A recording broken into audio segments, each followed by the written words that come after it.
Good morning, good afternoon, good evening, everybody. Wherever in the world you're coming to us from, thank you for joining us here on DYOR Live. My name is Tom, otherwise known as Striking, here in the digital media world. So glad to be hosting another episode of this great award-winning show. It's November 26, 2024, 2 days before American Thanksgiving. Everyone's already trying to get out of work, not accomplish anything, stuff their face full of food for the next few days. Actually, for the next kind of 30 days. Week. Actually, yeah, good point. Actually, probably even think about it, it's more like 40 days because you have this, and then you have the holidays. Squirrel. Everybody's baking. We got a good show for you today, ladies and gentlemen. And as always, I'd like to introduce my co-host, Pedro Garcia, ladies and gentlemen. Pedro Garcia. What's happening, Pedro? Not much, man. It's crazy. It looks like it might be a red Thanksgiving. Red Thanksgiving. Yeah, much like my face right now. Shouldn't it be a October? Shouldn't it be a red? Oh, I forgot. I have a short position on that I need to check on. Oh, I closed it up. Oh, good. Good. Nice. Yeah, man, it's kind of crazy, dude, right? What we're seeing, all this stuff. Shout out to our guys over there at Rumble. Thank you for so much coming in today. We appreciate you. Also, the guys over at YouTube. Thanks for being with us today. You guys rock the mic. Our guys over at X. Always a pleasure. And our guys over on Facebook.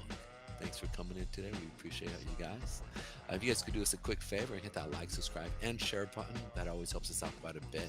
And just lets everybody know. Also, one thing me and Tom noticed is that we have a lot of viewers who watch us, but we have a lot of viewers who are not subscribed to us. We're sounding like those guys. Like, if you guys could hit that little subscribe button and notification button, that would really be awesome. That would actually, so you guys would let us know and catch a lot of our shows. So hit that subscribe, while at the same time hit the notification, so when we come on and we give updates on, hey, this is what the market's doing, and these are some of the laws that could be affecting us here in crypto. It's really important to hit that up. So it's going to be a fun day. We're going to be going over the markets and what the charts are saying. we got infrared Pedro here today. Yeah, we have infrared. Ooh, I got the spatial arm still on here. Oops, there we go. Spatial, no. So good. Something's weird, Pedro. We're not. We have no viewers. Our thing is public. Monetization is on, and not a single commenter either. I actually have. That's interesting. It's really interesting. I'm actually looking at it right now. You're right. Technical Tuesday. Boom. It shows 11 hours ago. So something's going on. Definitely. 11 hours ago. Oh, I created it 11 hours ago, but it's scheduled for right now. And I'm looking at it. What the hell is going on here? I don't know. It shows just Rumble, and it kind of just chilling. I'm not seeing much there. It's still showing that we are. Let's see if we can get this thing up and running. Oh yeah, that's it. All right, hold on. I'm gonna re-rack this here, Pedro. Re-rack it. Re-rack it. Ladies and gentlemen, give us 1 second here to get started. It's good to have every one of you guys out there in digital land. It's so crazy actually not to have people in our stuff. It's really unique. Active listening. All right, everybody. Welcome to DYOR Live. My name is Tom, otherwise known as Striking here in the digital media universe. Trouble with feeds this morning, don't understand why. But anyway, we're going to get the show going here.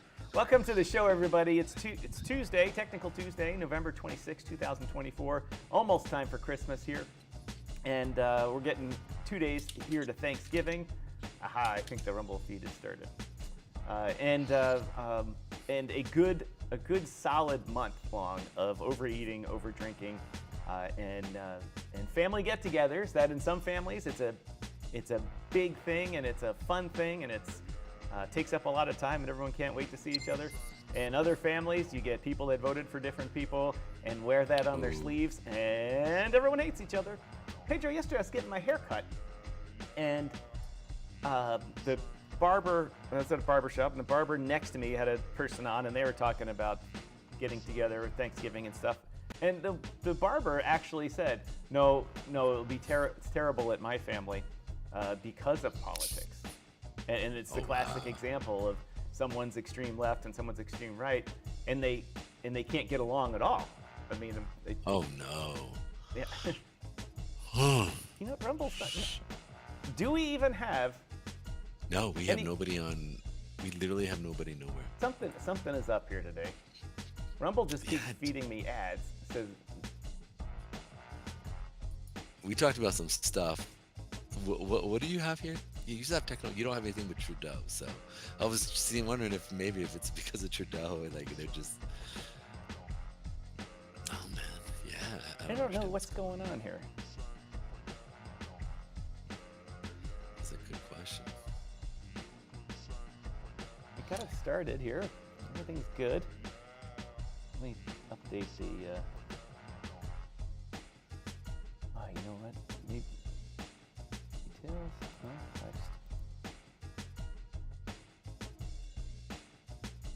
I can't figure it out. You got this, buddy. You got this. I believe in you. I realize it's that time of year when the people start getting in the Thanksgiving mood here. Let's see, technical trading. But we at least always have at least one or two. I mean, there is nobody on anything. And we're getting nothing but ads, or it just like the circle of waiting over there on Rumble. Over here on there you go, Mr. Bidzel. All right, I guess we're there. Hey, what's so up? It's been a tough morning, YouTube? ladies and germs here. Yeah, hey, I'm here. All right, AKA Infineon Jim. Derek, hey, what's up, Derek? Good to see you. What's up, Crypto Night? It's good to see everyone, you guys. Yes, what's up? Ka-ching in the house. Thanks for joining us. Yeah, Crypto Night, thanks for joining us. Really appreciate it. Strange morning there. The great world of YouTube and Rumble and stuff are not working right. Pedro, I think I see what happened with Rumble. I'm going to take a second to redo the Rumble stream to get it started. So why don't you just go right into Bitcoin here and see what it brings us. Alrighty then. So talked about kind of what's going to happen here. I was like 100%. I was almost 100% sure that we were going to go. Listen, we have a potential red summer, or excuse me, a red Thanksgiving here. November, red Thanksgivings. No one wants a red Thanksgiving except your cranberry sauce. I know, except for the cranberry sauce. But I got to tell you how I think it's going to be. It all depends on how it finishes off today. If we get a red candle today, and we see, and look at the green volume come in, right? You see this. I've kind of changed up some stuff here, so for my volume here, so that you can actually kind of bring in a little. Here's our day. All right, you can see here we're seeing volume as we're increasing up. We're seeing volume drop. Now here's the moving average. The yellow is the moving average over this volume. I changed up my volume instead of having bars. I actually have it as a line of kind of just a good indication of whether it's going up or going down for you guys, right? So it's easier to see. I was actually talking to somebody this morning, and they're like, checking out your views or checking out your videos, and he was saying how, I know what you're talking about because I'm a trader, but most people need more of a visual stimulus of being able to sit there and say, okay, volume going up, going down. He goes, change it to a line and then have a moving average that lets people know. So that's actually really brilliant. It actually helps out my case when I'm talking. What on earth did I just do? I have no idea. I don't know. The gremlins are with us this morning. As you guys heard it, the gremlins are with us. The gremlins are in the house. Tom Oliver, thanks for joining us. Mr. Definitely. Bitskill, aka Infinian Jim. Infinian Jim, thanks for joining us. Don't see your name much, or maybe it was your first time, I don't know, but thanks for joining us. We really appreciate it. I'm behind the scenes right now restarting a feed, and it's problematic. So Pedro's going over a little B and the T and the C. All right, guys, so check this out here. So you can see how right now we don't have a lot of, and this is actually normal when it comes to this time in the holidays. A lot of the institutions just basically come Tuesday, they just ain't trading. They just messing around, BSing, maybe smoking a cigar with their boys, talking about wife and kids issues, and a lot of the traders, you know what I'm saying? That's just kind of how it rolls. And so typically we'll see during the Thanksgiving, it just by Tuesday, Wednesday, it's just kind of chilling. I just realized that's still on. I'll turn off some of my red lights here. I don't know, many of you guys know I talk about red light therapy quite a bit. It helps the body, helps heal the soul. I don't want to say soul, but that helps heal your mitochondria in your body. And I do about 30 minutes to an hour every day. It just helps my body. I can feel inflammation go away. I can literally feel it draining out of my body. If I had a hard workout the previous day, I throw on the red lights in the morning, and man, it's just like if I'm sore, I can feel like the blood flow flowing, pushing out, draining out. You can feel it coming in the red lights tonight. That's actually super funny. That is really good though. All right, guys, let's check out here. So you guys can see here that as we were pushing up here, about November, volume, boom, boom, boom, low. Now it's gonna have a lower low, and now we're lower low, right? So it's just showing us that the bullish pressure that we've been pushing has been dying off. So I'm definitely looking to see if we close red today, expect the lower ends right here. I was hoping by the end of the month we were going to hit 100,000. And what did we, 500 points shy, dude? No, 700 points shy. So, I'm just kind of saddened by it, but it's one of those things that's cool. I don't mind it because it does help us, let us know, like, we should pull back, get in. It's going to take people's stops here and then go down, pick up buyers, and we should see a continuation. I think what it's going to do is it's going to blow through that 100,000 mark. When it comes back up and starts to rally again, we're going to blow through this area, and I honestly expect to see us hit that 110,000 because they just filled up on a ton of buy orders. I mean, the reality is this, is that when Michael Saylor came out and bought, and it was actually, I want to shout out to Tommy too, over, what is his podcast? I was at another trader's. Pedro was on another podcast last night. Yeah, it was Tommy. I can't Tame the Arc. Yeah, Tame the Arc. Right. Yeah, Tim the Arc is what it's called here. But great guy, really cool guy. Met him over at a conference, and he's got a pretty dope trading style. I like it. Um, and we were just trading kind of like, or we were just going back and forth about the trades and stuff like that. He was asking me what, just some coins that I'm looking at, and we're going back and forth.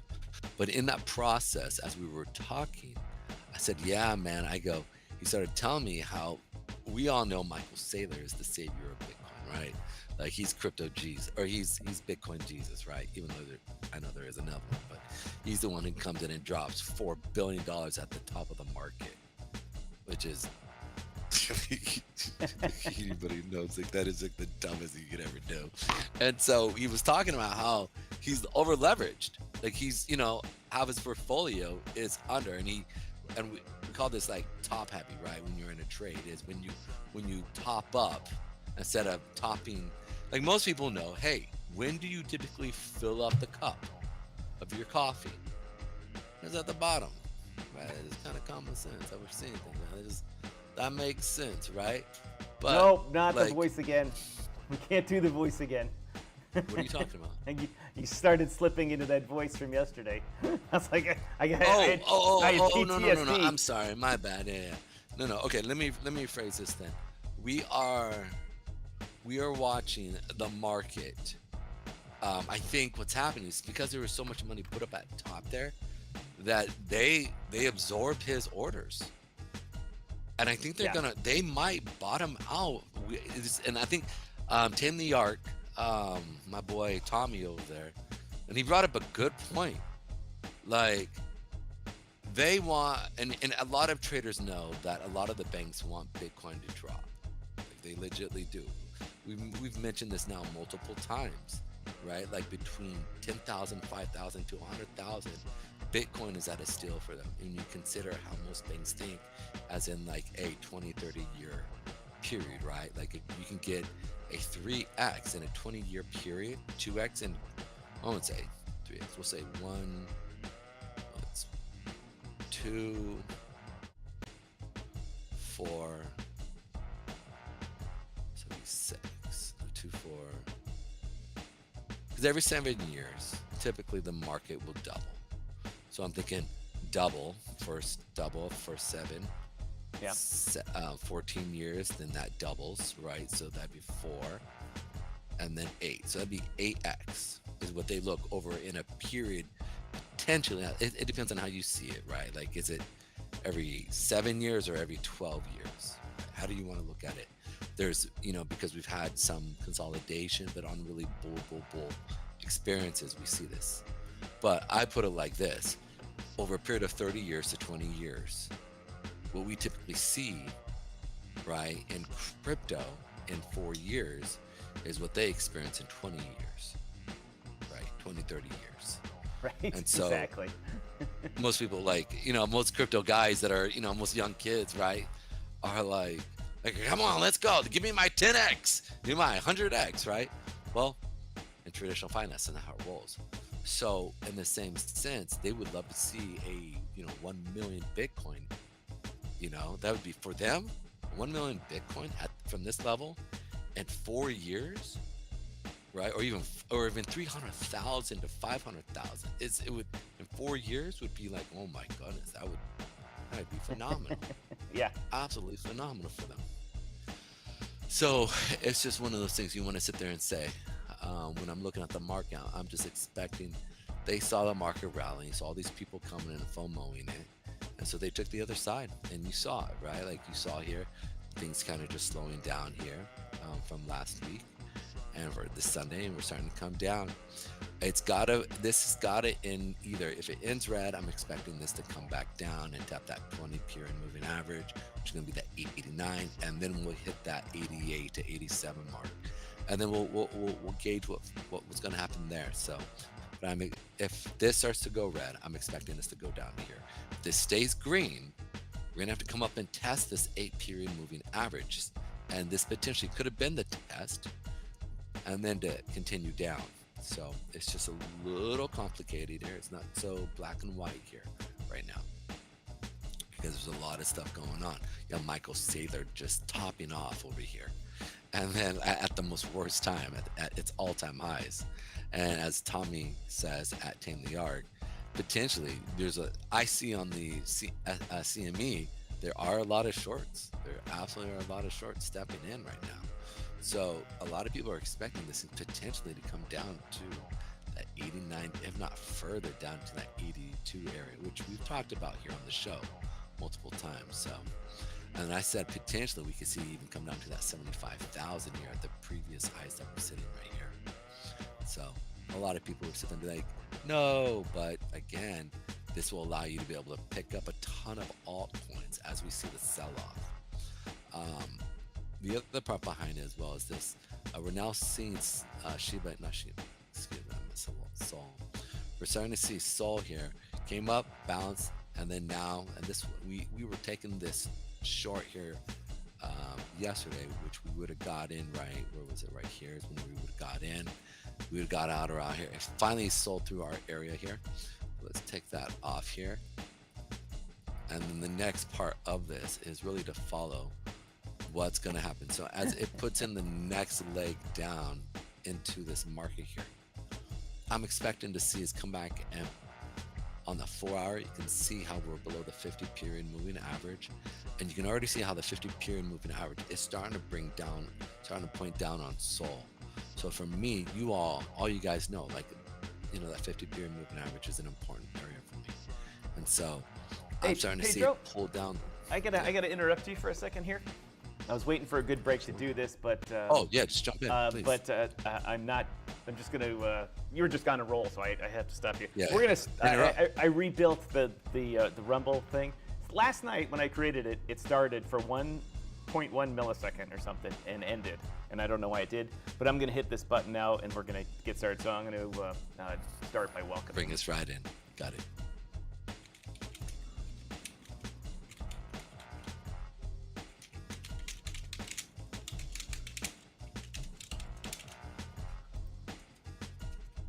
Hey there, everyone. Just getting started here on Rumble.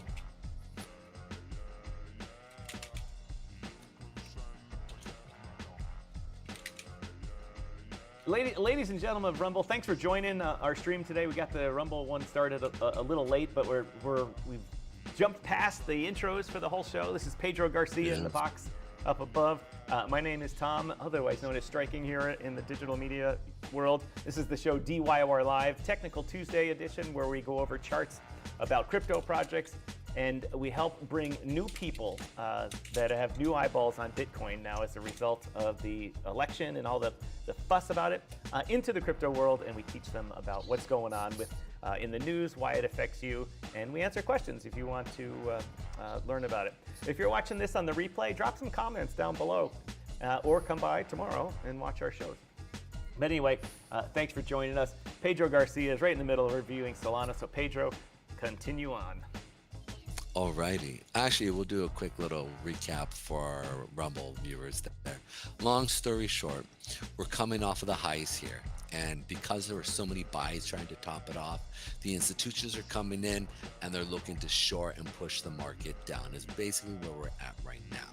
It all depends on whether we're going to see an increase of volume pressure as we come into this holiday weekend. If we do not, we'll most likely kind of go down here as people start to take profit as we're moving, as people pick up a short here or two. I had said, long story short, that Sailor went through and bought a ton of, and this is huge, a ton of Bitcoin here. And so the problem is the institutions going, ooh, a bunch of buy orders, let's take the other side for the shorts and we can push this down.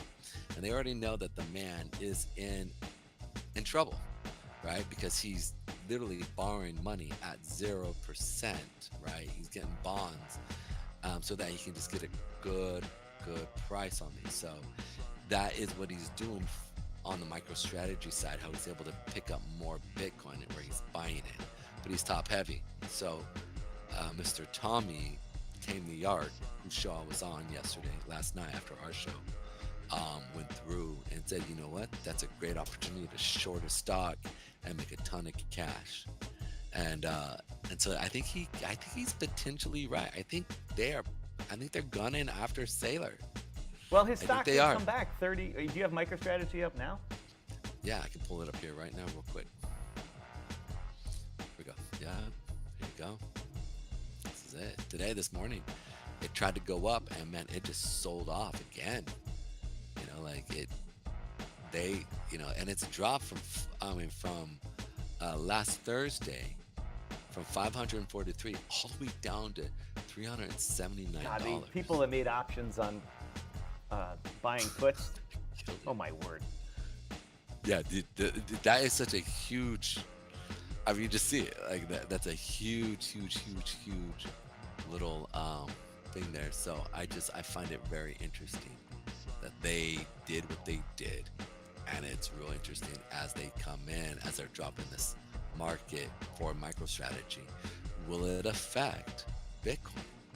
Because we know, there we go, that Bitcoin and MicroStrategy they're tied, because of how many MicroStrategy holds of Bitcoin. So it's going to be real interesting as we start to move forward. If they're going to short MicroStrategy, is it in essence shorting Bitcoin? It'll be really interesting to see. Well, it's an effective way to do it. That's for sure. Yep. So let's go ahead and pull up some stuff here because I think it's really cool. Now let's check out Solana because we're checking out some cool stuff here. There we go. Let's check out Solana. Solana, baby. Dun, dun, dun, dun, dun, dun, dun. Anyways, you're like, dude, Pedro, bro, stop. Like, my ears, they bleed so bad. So close. Stop. So close. All right. I know, so close to being. No, I've got. I realized that the great graphics machine was covering up part of the comments, so I've been adjusting it behind the scenes, and it's been taking a little while extra to do it, and I unfortunately split Shireen Burgess's face in half. Gotcha. Well, by the way, shout out to all our people over in Rumble. It is good to have every one of you guys in here. Thank you. You guys rock the mic. If you guys could log in, comment with us, let us know what charts you like to go over. It's Technical Tuesday. This opens up to all the broad market as well for TradFi as well as crypto. So if you want us to look at bonds, if you want us to look at our friendly U.S. market called the S&P 500, if you want to look at stocks or anything that we can go check out, I have no problem. We can do that as well. It's Technical Tuesday, so it's open to all. But I've got a few things I'd like to talk about, but if whatever you guys want to mention or go over, please do. Come on in, it will be fun. And also, we got something to talk about with Trudeau. I heard he was a little crying individual. He was a little bitch, that's what he was. He was crying. And did we get that? Did we find that? No, I figured it was going to be available in a little bit here. The other guy's just finishing his show right now, and so all right, no worries. Okay. And I couldn't go look for it because I've been trying to fix this damn thing. Gotcha. All right, guys, so we're gonna look at this stuff here. So I want us to look at, because I want to teach you guys some stuff here real quick. So I also talked about the idea of the market, right? And I always look at volume, right? But a lot of times people have a hard time looking at volume in bars. So I talked to a friend, and that friend said to me, hey, look, why don't you turn that into as just a moving average, or not moving average, but as a line-based system. So I said, you know what? I'm going to do that. Actually, that's a good idea. So if you're looking for volume now with me, my volume system is like this. Okay. So you can see right here. And I'm always talking about, hey, instead of being in bar form, it's now in a line form. And then the yellow line is literally the moving average that's correlated with it. So I was like, that makes things a lot easier for most people to understand. So this is going to be really cool. You can see right here the moving average for the volume. Yes. What periods, or you just have your choice? It's 20. Yeah, it's 20. Yeah, so I just picked 20. You can do 8, 20, whatever you want to do. I as you guys know, I like a more of an elongated system over a 2-hour period. Let me know. right? And so if we see a big push up and it fluctuates like this versus like this, when on big movements, I'll be able to sit there and see that much easier. So we're moving up, right, into the market. But if you look here, our volume is going down. It's pretty darn clear here. And so that means most likely that this uptrend on our good old friend Solana is ending. Our 50 period moving average, which is what we're heading here, will most likely break, push this market down, and we're going to see this thing continue down potentially into that 217 area, and so which would go below our low here. So I'm expecting to see something like that. It's gonna be real interesting to see happen. So if we start to break through this area right here, we'll make it a little bit more cleaned up here.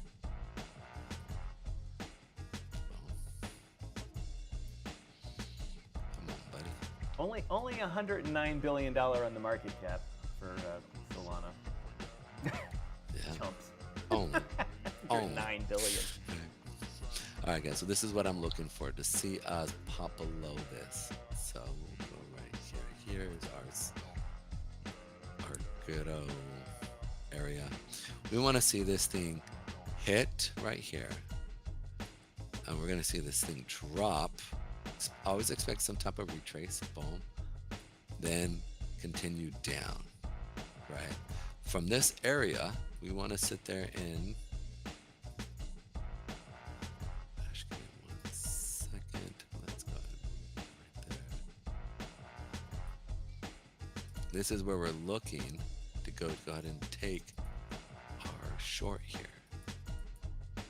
Our short's going to become this area right here. As we come back, we're going to see the sell-off come back, retrace, and then continue down. Our first target is going to be right here, right at this level, right? So it's going to be a 2-to-1 target as we place. Our stop's going to be above here, and then our first target will be right here. Will be that 225, and then we're going to wait to see if we're going to be able to test and push through down to that 215 area. And you're like, Pedro, but how do you know we're going to hit 215? Because you see right here, this is at the end of this bottom part right here, right? That area is, there's buyers most likely sitting down there. This is a liquidity pool. Okay, so they're going to try to get that liquidity. So we're trying to get in just more right here around 214, or we're going to try to get out before it all happens. So that's what we're doing here. Hey, Pedro, if you guys didn't know, Pedro is actually constructing a trade right now that he's going to get into. And probably what I'm going to do is I'm going to use our sponsor BitFi account here to copy trade it and see how we do with the old DYOR money. There we go. And did we figure that out what the rewards are? Yeah, we did. You were correct. But so okay. I'm in negotiations with them, as they say. Yeah, don't use it then.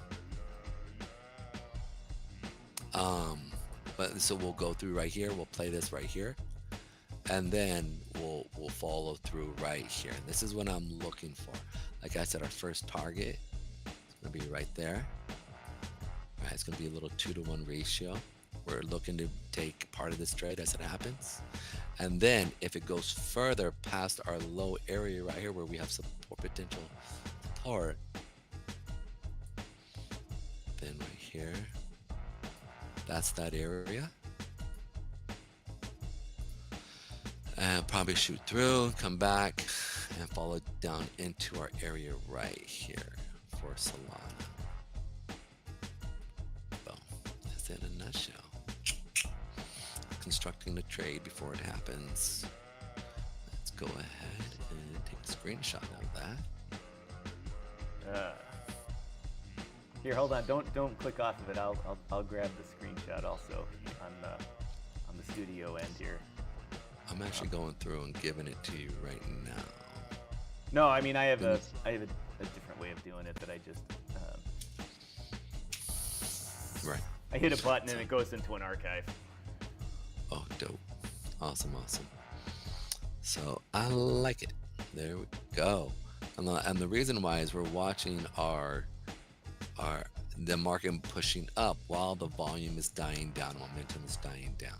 So that's why we're looking to take that short. Here we go. Here we go again on my own. DYOR Baby asks, what's causing the drop? I don't know if you probably addressed Really, it's just that there's so many buyers that really wanting to push that are novices. So the institutions are coming in and taking the other side. Now, it's not institutional money where you would see huge amount. We're at kind of all-time highs on a lot of areas. And so typically what happens is the market makers and or institutions see all those people who want to buy at these peaks, because most novice people who are kind of new to the system, like, oh my goodness, it's going to go to the moon. And before it goes to the moon, it typically does a pullback. And the reason why it does that pullback is because you have all those buyers who are basically the odd lot. I was also talking to my friend who was a financial advisor, who reminded me when I got my Series 6, talking about the odd lot theory. And basically those are the guys who basically, instead of buying 100 at a time or 1,000 at a time or 10,000 at a time, these are the guys who come in and buy 15, 33, 21, 10, 1, 2, 3, 4, 5, right? But they're not distinctive, institutional buys. And so odd lot theory is that they're literally going through, and it's just kind of moving the market down because they're filling the orders, and the institutions can come and go, all right, let's fill these orders, we'll drop it here and then push it back up. And basically they're going to stop out those odd lotters, which is kind of that's the way the market moves, right? It moves from liquidity pair to liquidity pair by stopping people out is really what they're doing. Ooh, I just did something really stupid. Yeah, what just happened, bud? Oh, I was wondering why my Stream Deck wasn't working. And I realized I had plugged my phone charger into it instead of the cord, the USB cord that goes to the computer. So it was getting... Ooh, that makes sense. And my phone charger is the higher watt. It works. Okay, good. All right, Pedro, I'm going to have some fun real quick here. Well, it's not switching my screen. I'm doing the delay thing again. Great. Awesome. I understand that, but that's normal. Yes, it seems to be moving down faster than it should. Yes and no. What happens is you also have all these knucklehead guys that are coming in. Like, I hate to say, he is I wouldn't call him an institutional trader, right? For Michael Saylor. We've talked about this a number of times, that he buys always at trying to top off the market and get it going again as it's dying out. And we've talked about how sooner or later, him doing that is going to feed the institutions. Because you can, remember, I always talk about the institutions have a very set amount of margin. If they want to get into the market, let's say Bitcoin market or the Solana market, for them to deploy a certain amount of money to move the market, it always stays stagnant. They don't have to sit there, and as the market goes up, they don't have to deploy more money, okay? Right. Because their margin, because their institution is set at a capped level. It's like for every stock that I buy of Solana, I can get it for a certain amount of money, okay? Whereas when I deploy capital, it is as it increases, my risk increases. So I have to keep deploying more money in relationship as the market moves, right? This is the difference. This is why people become institutional traders, or this is why people go out and get their Series 6 and 6 or the Series 7 and become principals, right? So that they can get these type of margins that they can deploy cash at. And so as the market is then moving back and forth, and a lot of this actually happens on the futures market, which are derivatives of the actual spot market. So they can actually, they can deploy a lot of power doing that. And so that's why this is normal. These are the things that I'm always talking about, right? Like if recent, right? Like I won't say recent, but let's go back to the daily. Remember I was saying, when we were down in these lower levels here, I said, I'm expecting this thing to drop off, right? Like, because, the way it works, there's, I forgot, I'm on Solana here. What do you want to be on? No, it's okay. I can use Bitcoin, but I'm using this as an example. I was like, remember I was expecting as we were pulling up to see, okay, we should see a sell-off here. Just to see a sell-off. And so that's this idea. Now, I literally thought, and we were so close, I thought they were going to allow us to get to 100,000. Okay, I literally thought. But I think what happened was, and this is literally what I think, everybody was topping off, and it was just too juicy for the institutions to sit there and say, how can we let all these things not, like, we got to take the other side. And so they're taking the other side, and now it's dropping. And so it's not really even considered like a big drop compared to Bitcoin, right? Like we just dropped 10%, right? But we were all hoping, like, come on, right? Like 10% drop in Bitcoin is right? Like if we look at it like right here, right? Like look at this, it went from 70,000 to literally, you know, what was that? 66,000, right? What is that? 3%? I think it's 3, no, not 3%. From 70,000 to 63. That's 7. So that's 10% again. Like that was a pull. That was a pullback, or 3. Sorry, 3, not 7. So it'd be 3. So we're talking 5% pullback here.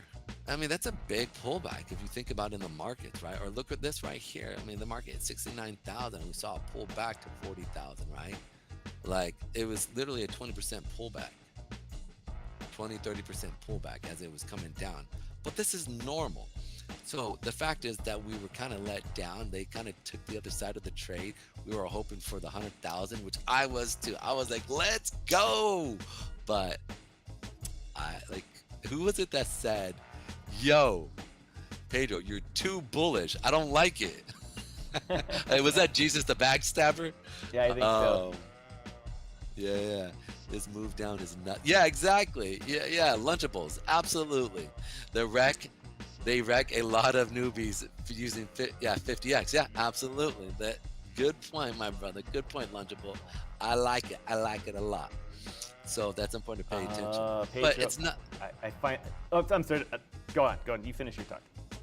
Yeah, so that's cool. So use a 20% pullback. Laugh out loud. Still feels like we could go lower. Absolutely. I agree. I think we very much could go lower. It's not a bad thing.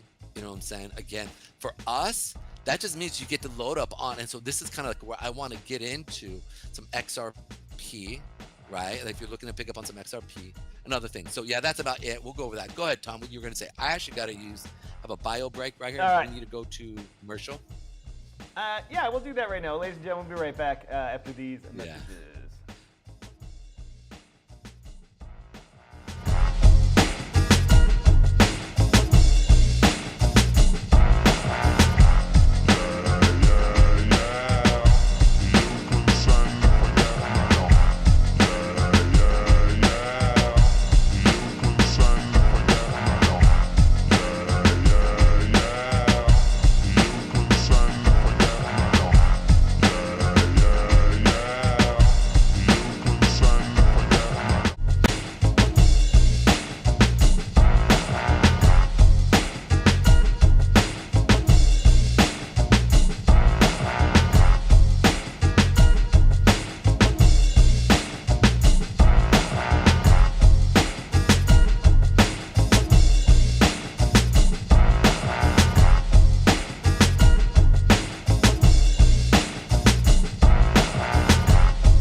thanks for putting up with our commercial break. We got to do these things to keep the great YouTube gods happy, and they'll have all that fat cash stacked in our pockets from all those advertisements. Another 2 cents to the DYOR show. That's if it's on a good day. Right. But Pedro, I figured out what I did. What'd you do, my friend? I pasted the Rumble link to the dead show in all the social media. So even on YouTube, where I usually post the YouTube link, or on Twitter where I post the YouTube link, I posted the dead Rumble link. And so when we started, nobody got the right notification to go to the right link, yada, yada, yada, yada, blah, blah, blah, blah. That was the problem. Anyway, but let's welcome Lunchable Connoisseur here. Says this move down is nothing. That's right, and they wreck a lot of people using 50x. Oh man, people get wrecked using 50x. You use 50x is when you're basically betting the next tick is going your way, and you get out of it. And I mean on the 1 minute chart, not the hour chart. And unless you have deep pockets. I mean, unless you have 50 times. If you trade 1 unit and you got 50 in the bank, then it's fine. But you can get wrecked real fast with that stuff. Our sponsor, BitFi, has 200x. 200x. And I just played with it once, and I'm like, man, wow. I did like a $100 trade, and I was up 20 bucks like this. Boom. Just like that. I'm like, ooh, I like this. And then just like that, boom, I was down 40. I was like, oh wow, that was fast.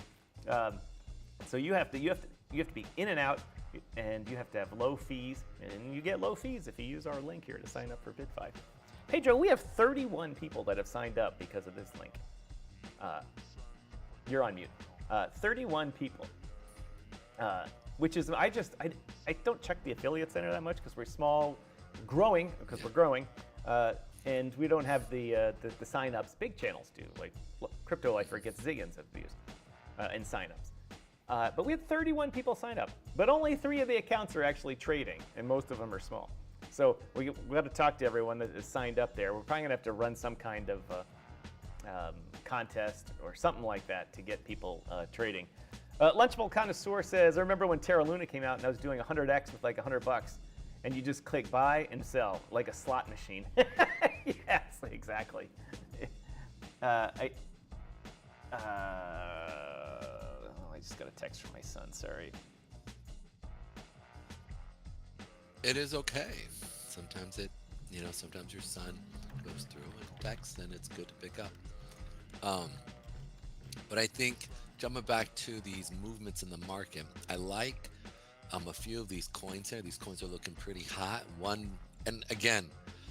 Oh wait, hold on. Before we get back to the market, Pedro, I wanted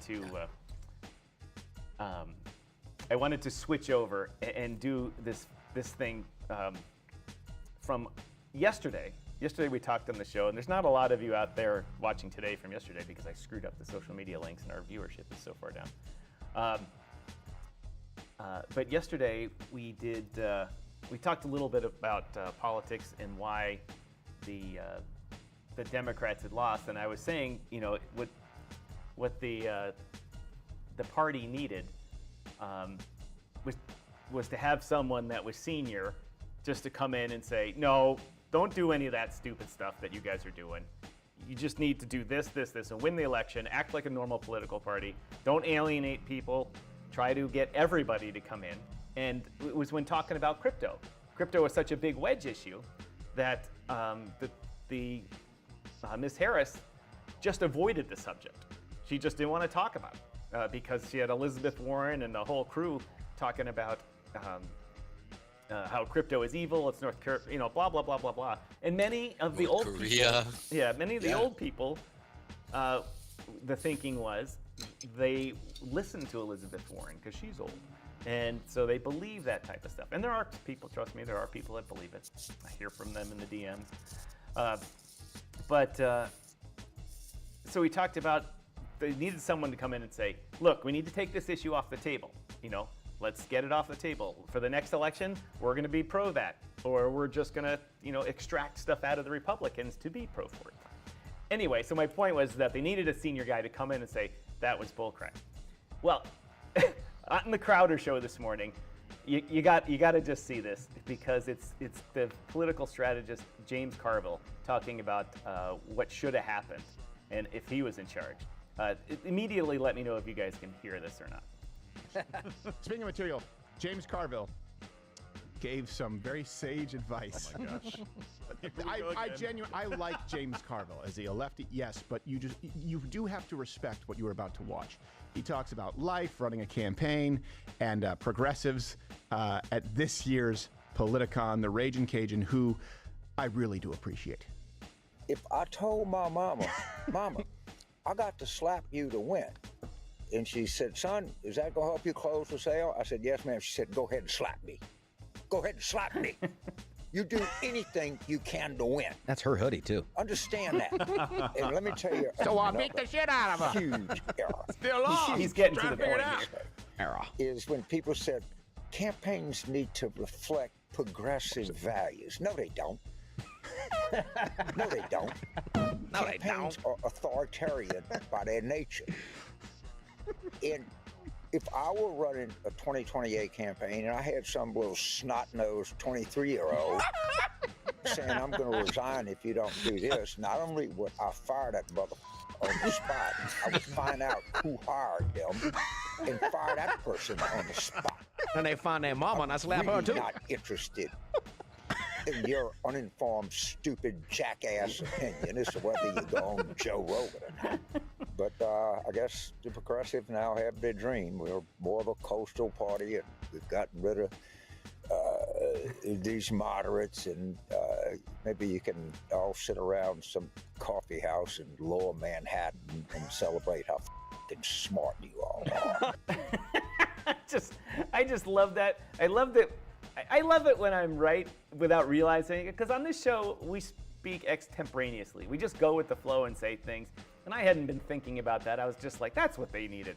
And then lo and behold, I watched the Crowder show this morning, and James Carville's on there saying just what he just heard. And it was just simply epic. Epic, epic, epic. Pedro, I'm going to turn it back to you here in a second, and I'm going to go find that Trudeau piece. It's another piece for you Canadians. Speaking of, I haven't seen any of the Canadians on here today. Oh, I screwed this whole thing up here today.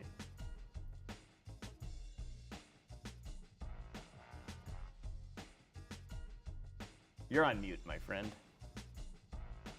I said definitely, man. I mean, we normally have about 20 to 30 people on Rumble currently. We normally do, but we only have 7 people watching us. So I just want to say shout out to you 7 people. Thank you so much for watching us over on Rumble, as well as the 3,000 that we have over on YouTube. Thank you for all you guys there. Please hit that like, subscribe button, and share. Really appreciate that. We're a small show here over on Rumble, and we want to really pick up our crew over there and kind of get it going. So if you guys could hit that like, share, and comment, go in, log on into into Rumble. It's the same way that you log on many of your other profiles. You just hit the little, log in with Google, and then from there, kind of connect it, and then go from there. Excuse me for burping in your ear again. I apologize. That's kind of gross. I'm just literally starving. I'm working out a lot, and I'm like starving all the time now. So it's like kind of crazy. I'm always hungry. So let's jump back here to the market here. So one of the things we've been looking at, right? Is, okay, where are the next push-ups that we could typically see? And I'm going to bring up, well, let's talk XRP here. Look, you are having an increase in volume. Okay, see that increase in volume, higher high, right? Then we're having, this is XRP. Boom. Look at this right here. This is good. We're having higher highs, higher lows. And on top of that, it's breaking away from Bitcoin. Bitcoin has closed below the 8 period and it's now testing it. Whereas XRP is showing strength. So this is something I think is really important for you as traders, or not even traders, but as people who are in the market, these little small details. Now I've changed my volume to a line versus bar, and I've just put a moving average on. You can see how we're playing the moving average. Now we're below the moving average, which we could see another sell-off, but it is holding higher and it's showing more strength than Bitcoin. It's important to pay attention, as well as we look at XLM. XLM, it's I mean, it's beast. I mean, look at this thing. You know, and so it's one of those things that you need to start, you know, if these are going to get running and we're looking, I don't want you guys to make cash. These are what we want to do, right? See, it's right there, boom. And we're actually above the actual moving average. It's having a hard time even getting down to this level.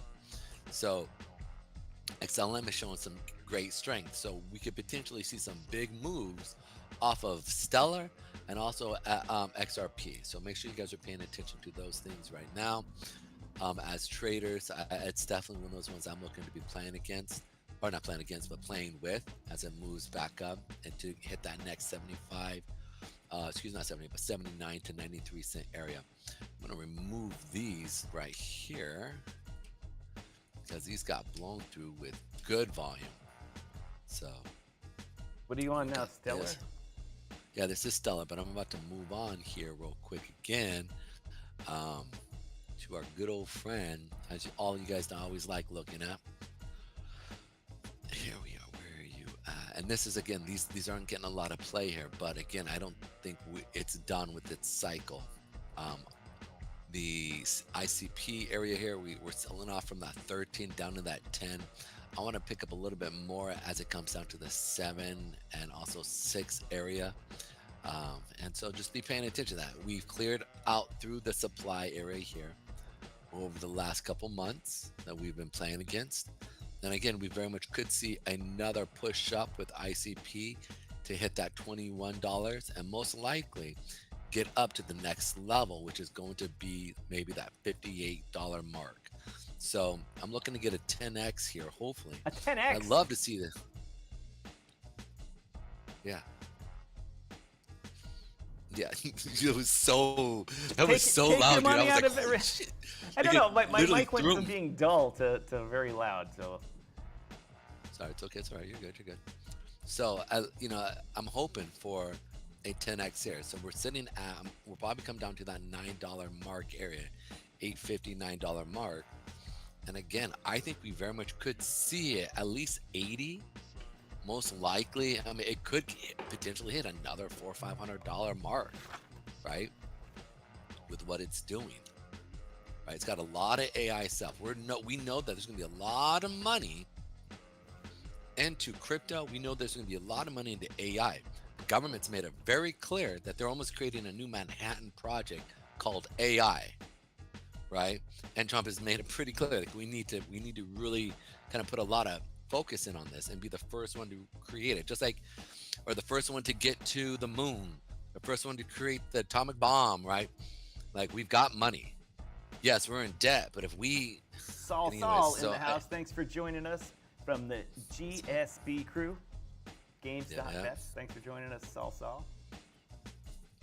So I think we could see a lot of money coming into ICP. So I'm looking to kind of capture back at that $10, and I can only hope it might come back down to that $8, $7 period. Pick up a little more ICP before it goes back up. And as I said, we're going to hit that 20 most likely very easy. There's no supply here, and until we get into these higher levels here, we can push up pretty hard, right? Like, there's nothing really stopping us here. Like, there's this level here. Here to right, boom. But like, that's at 23 to 37 mark. I think we'll blow through that, and then the next level here again, because this is a bull run, right? We talk about during bull runs, what do we see? It blows through supply, and then it comes back down and finds support. So that's why I'm sitting there going a $40 4x at least. But the truth is, a 10x, I don't think it's impossible for us to see this thing easily get up to $80 and $90 here, right? Like, because once that money starts flowing, it's going to go everywhere. So they're going to pull data from everywhere they can to actually build this. Elon Musk is not dumb. He knows where the talent pool's at, and so he'll utilize the data centers at ICP, right? And with their whole entire setting that up, it makes complete sense. They have a whole entire blockchain based off of algorithms and AI. So it's one of those things that I think it just makes a common sense play to see it potentially get up to that 80-90. I mean, it would be dope to see this play, because once it passes through this level here, that 90, the next spot is 170, and then the next spot is 630.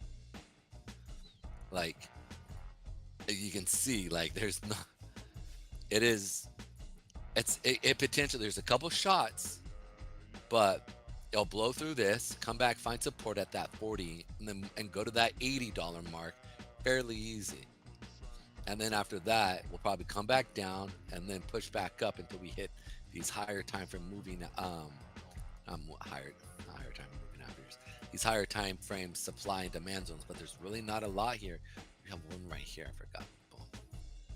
What's the glance? Fire Chicken in the house, ladies and gentlemen. If you haven't checked out What's up, Fire Fire Chicken, one of our Chicken? loyal viewers has started their own project. So go check it out. Let's check out Fire Chicken. Here we go. Welcome, Chuck, to the show. Chuck Jansen in the house, late but finally here. Good to have you, brother, That's as it. always. You're fired, buddy.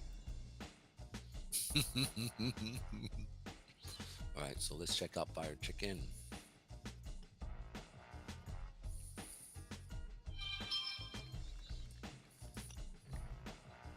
What the fuck is... Right there?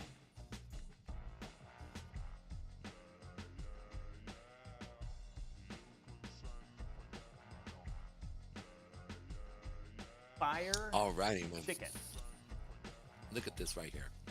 Came down to our area here on the 4 hour, boom, bounced off of it, tried to almost scream up to here, and then and just kind of got people sold it off here. But nice little area here. We're going to see what happens as we come down into this area. It did try to put in it did put in a higher low here, a higher local low here. So you guys can see here, this is a higher low compared to this one. I did try to come through, couldn't stay above on the 4 hour chart here, right there. So right now we have a little bit of a doji sitting right here. Doji. So you need it. So we're gonna have to get above these highs. We're probably going to do this type of thing where we trade almost in a sideways manner right at this level here.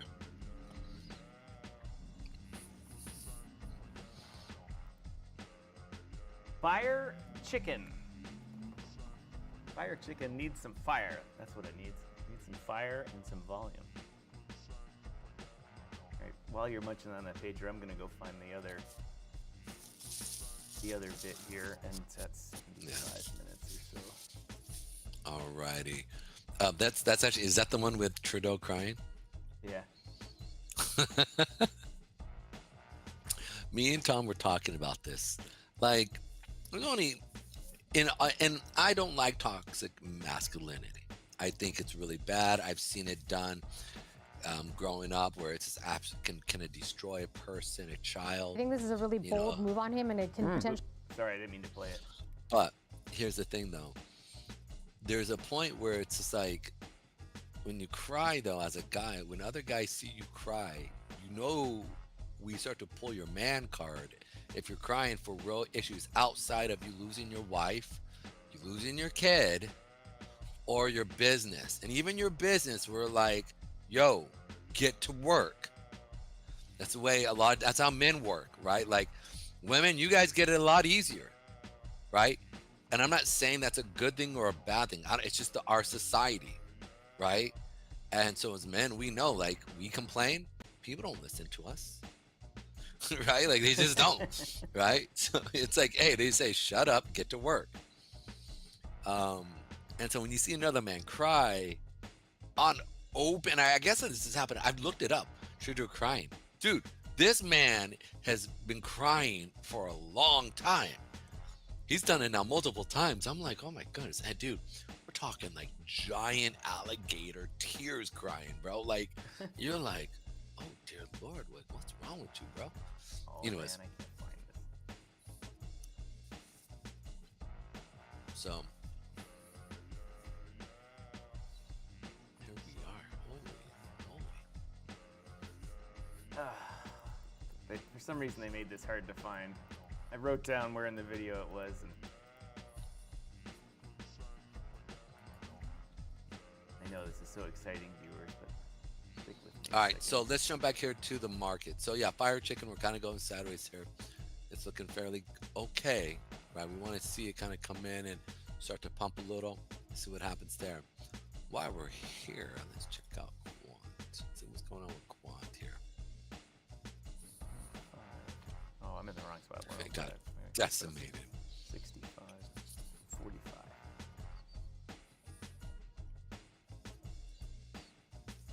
Check out Purple here.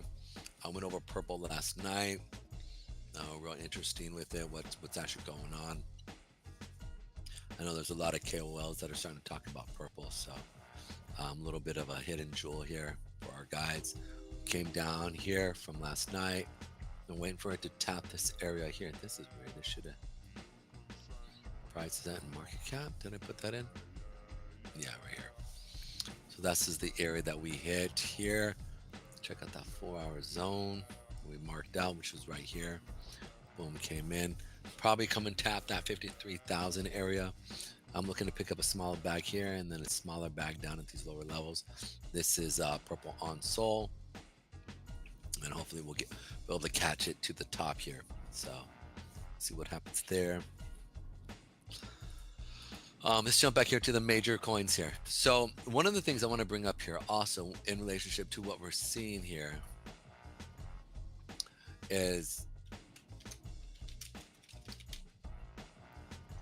right, where is it at? Crow right here is doing a bit of a bleed off here, so I kind of like this. For me personally, you all know I think Crow is one of the best ecosystems out there.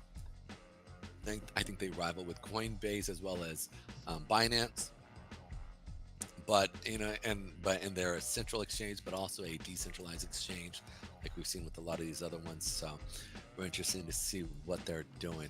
If I can see these guys come back down to these lower levels here, that 10 cent area, I'm definitely buying up a little bit more of Crow.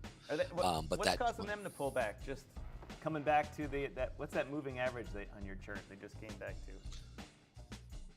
That's actually the. Give me 1 second. They are coming back to the 20-period moving average, and so it's one of those things that I've been kind of paying attention. We've talked about this earlier this week. Or yesterday, I said I'm expecting this to come back down to that 20, but no, I was talking to somebody else here. But I really want to see it come down to that 10 cent area again for Crow, so I can pick up probably twice as much at that lower level there. So hopefully that works. Hopefully it allows it to do that, and I'll pick up some more. I have a couple of areas here. I think this is going to be probably the last pullback, potentially the next pushback up the leg up here. So it's going to be really interesting as we start to move forward. And I am going to come back on screen. You ever have that one hair that every time you breathe, it tickles? And you're like, and I've thought, and every day, like, or not every day, but you pull it out, right? And then about a week later, it's right there saying, "What's up? How you doing?" Every time you breathe. And it just takes that one extra period.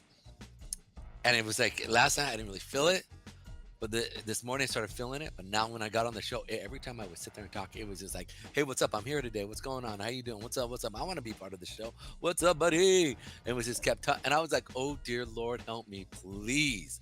I can't even think straight." All right. So I had to just jump off. Yeah, okay. Salsal Right, says, what was so the previous coin with that huge potential of growth? It was ICP is what he was talking about. Internet computer. Yeah.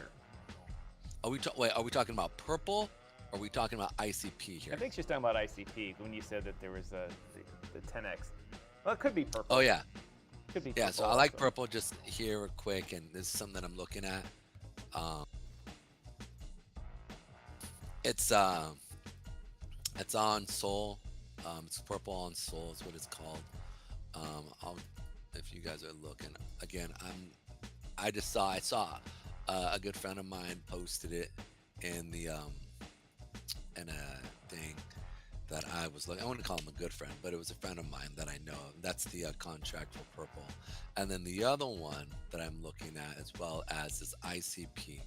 ICP coming back down to these lower levels is kind of like what I'm really hoping for before it really starts to come back, before it can take wings and take off. Because like I've said earlier, ICP is one of those ones that it has a huge amount of data sets that you can pull from, and they specifically set up their business for that, right? And so I think they're very much going to be used in the AI development of the U.S. government. AI, and a true AGI is what they're trying to build. They're trying to get it before China. We all know when America puts their head together, good things happen. Or they just fuck shit up. Occasionally, shit gets fucked up. Yeah, and part of the language, forgive me for that, but it's a real. We know that, like, we blow shit up and we make things happen while doing it. But occasionally we make too much happen, like too many people die in wars.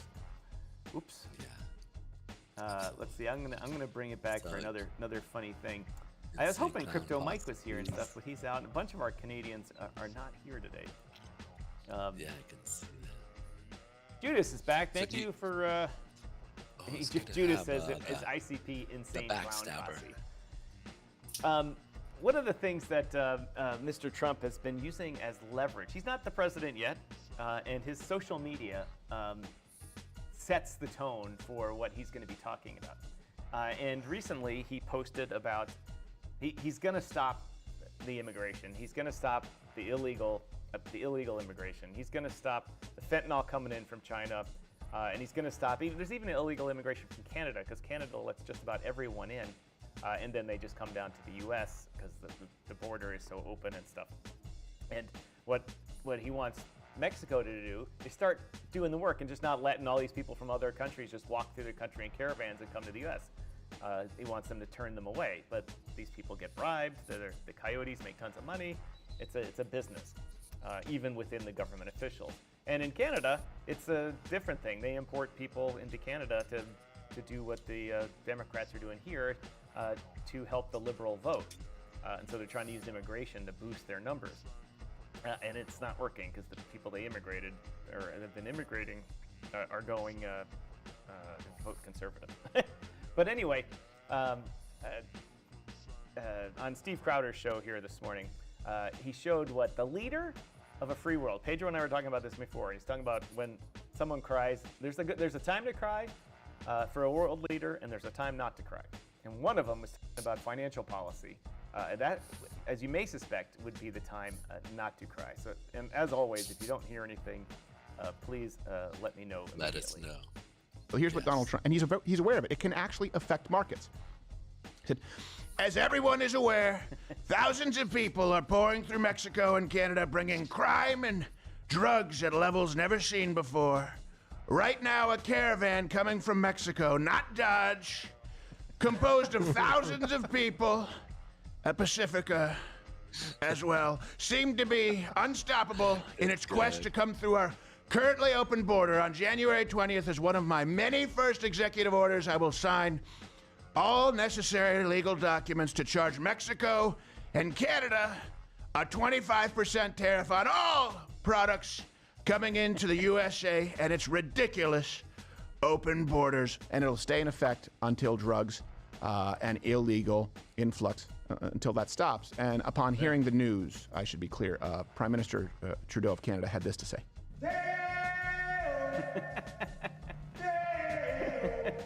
Sorry, right clip, always the right clip, but here's the other right clip. And we all knew it was coming. He's crying. But we hoped it wasn't. And I thought I was going to make it through this, but I'm not. It hurts. And we are less as a country. How does he look cold and hot at the same time? But I mean, come on. I mean, how is that possible that that man's Bro. still the leader, that they haven't replaced him as the leader of Canada? I mean, the party tried to revolt and get him out, but he squashed it. He had too many supporters, and so now they're just waiting for the election in October of 25 to start the process. But it's embarrassing. As you guys know, I spend a lot of time in Canada. Mrs. Striking is Canadian. I have many friends up there now. Not just our viewers. I have many friends on the show that are Canadian, and it's so embarrassing to sit there and see that happen. I mean, it's really something else. Long are the days in which you would have men in leadership like not be emotional. Yeah. What do you Rumblers have to say about this? This is the Yeah. political side of it is usually the people on Rumble. Give us some thumbs up, give some likes, do some stuff, sign up, join. You don't have to pay. One Rumbler says crazy busy in my clinic today. Yeah, it's Short holiday Yes, weeks it's- usually this way. I don't know. well, typically most people get drunk and get stupid and stick things in their ears or other places that they probably shouldn't. So good luck with that one, my friend. Anybody seen Jackass? Wasn't that during the holiday season whenever they would I hate that show. That is the worst. I mean, there's some funny stuff on there, like when they rented the car, took full insurance, and brought it back completely, absolutely fucked up. Dude, that was Jackass. That was. Dude. I love that. They're like, took the insurance. I mean, that was genius. But so many. When they don't like is when they get tricked. People get tricked, or when they prank people, and none of that's good in my book, because bad reactions can happen, especially amongst people like me who carry a gun wherever they go when they're in the States. And if you prank or surprise people or do stuff like that, bad shit can happen. And so I don't appreciate that style of humor. But there are plenty of skits on the Jackass stuff that are hilarious, like that car rental thing. I mean, that was just genius. You know, and who knows if it was a complete setup or not, but it looked totally real. You know, I took the insurance. Yeah. What I think it's funny, dude, is when they I remember the one where they stuck a small car up there in and they go into the dock and the dock's like, you have a car in your rectum. And the guy goes, what? How did that get there? Dude, that was, or some of the stuff that they, like with Wee Man, some of that they had going on with Wee Man, and you just like, oh dear God, this is just funny, dude. So I'll put it like this: like, yes, you're right. Like some of the stuff is off-putting humor, and it's funny. But I mean, and I think it's funny because it's like you have those just the real expression of the doctors. A lot of them were like, you have a car in your rectum here. We're gonna have to figure out a way to get that out. You know, like because it's the they do the X-ray. So I guess there's just I wonder if Kungar was able to go through and did he ever see something like that in his family practice? Dr. J. I'm looking forward to this. On Friday, I can tell you a story about a guy in a small spray bottle in the ER. Well, we're probably not going to be on Full Rant Friday. I think it's going to be a holiday for the both of us here. Yeah, I'm probably not going to be there just because. But I will bring that up. I will remember to bring that up next 2 weeks next from Friday. now. Yeah. Yeah, I'm going to be quite inebriated. Quite a bit. Oh dear Lord, this little hair. As I thought I got it, and it keeps just saying, I'm back. Guess who's back? Back again. Guess who's back? Guess who's back? Guess who? Anyways, okay. Alrighty, so yeah, we've got some kind of funny stuff going on with the market. So I like it. This is typical movement of institutions when all the novices are coming in and pushing the market up. And this is always a good way to be able to sit there and see, right? Like, here's my volume, guys. Just give you a heads up. When you see market movement going up, right, and we see volume descending, right? Like that's the key there. Right, and that's what we're looking for. And so you can see as it comes back down that we'd be able to see. So I'm really kind of hoping we're going to come back down to this area or this area, either the 14 or 10 area on Crow here for myself. Something I never did after I told on Jesus. After sell off and profit. The jokes keep coming. Something I never did, dude. The backstabber, bro. Listen, we got our guys over at Rumble and on X and Facebook. We have a guy. His name is Judas the Backstabber, also known as Sucker Free Club, also known as what is it? God? What is it? What was God the Father? I forget what it was. God, the Almighty. The Almighty. I can't remember what it was. Yeah. And so he keeps changing his name. So it's epic. So now he's now named as Judas, the backstabber. You know, Judas, air quote, backstabber, air unquote, right? And so it's just epic. So, and he just made this comment. We were talking about taking profits and seeing stuff actually going through, right? And then he goes,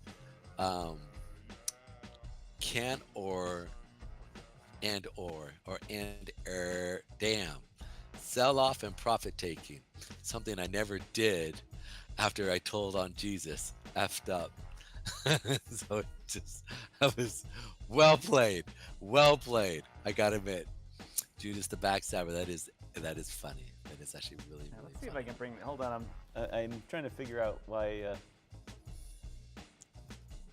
Chronos isn't coming up today here. Let's see. Good old Chronos. 11, A12. Where did A12 go?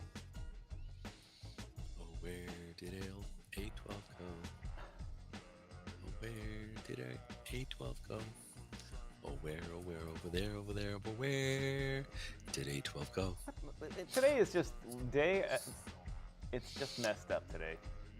It's just one thing after another. It is just one thing after another. All right, let's see. This is the first time I've done Chronos on this, so let's see if it works here. Nope, still got fire chicken. Let's see. Chronos. What does Chronos show us here? $4.6 billion market cap, and today $58 million traded. That's like one of the smallest ones we've seen traded, smallest volume. The other things that we've seen at $4 billion, like yesterday, what was like Pepe was at 8 billion but traded 3 billion. Another one was 4 and some billion but traded 1.2 billion. So Chronos doesn't have a lot of volume. The market is not as liquid over there for some reason, and I wonder why.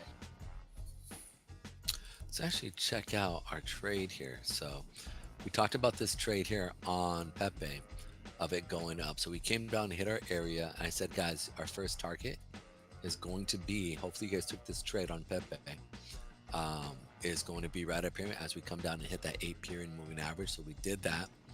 And then now I just saw this now. So we're going over this now. Now as it's coming down, we're still tapping this.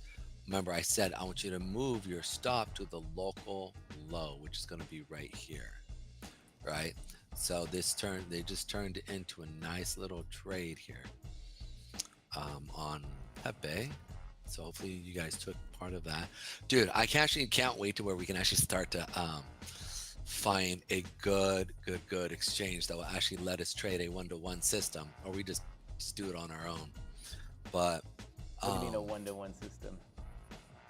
Well, if we go to trade something online, I want to make my own entire money that I've traded.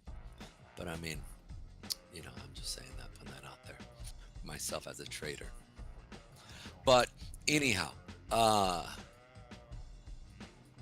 Yeah, we could see this thing. So we're finding support right here. Key is are we going to see volume step in? So if we start to see volume step in here on this 1 hour, then I'm expecting to see this come in. And you can see right here, actually, as we play right now, we actually are coming into this area here and it's starting to push up. So nice little, we want to see this thing climb up about halfway here, which is going to be that 17,883 area. The whole market over red all over. Yep. That's just partly how it plays. But you can see here though that our trade off this was actually really good. What was the other one that we were looking at? Or a trade? Today or yesterday? Today. No, yesterday. Sorry. Was it Doge? Shib? Doge? No. Yeah, I think it was Shib. Yeah, so we're definitely coming in, playing off of the zone here, and let's pull this up on the daily. You can see we're playing off of this here, of this.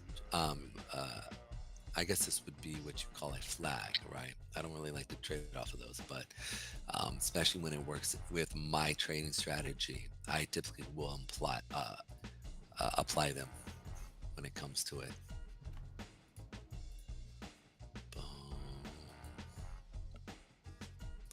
Here we go. Let's check out daily.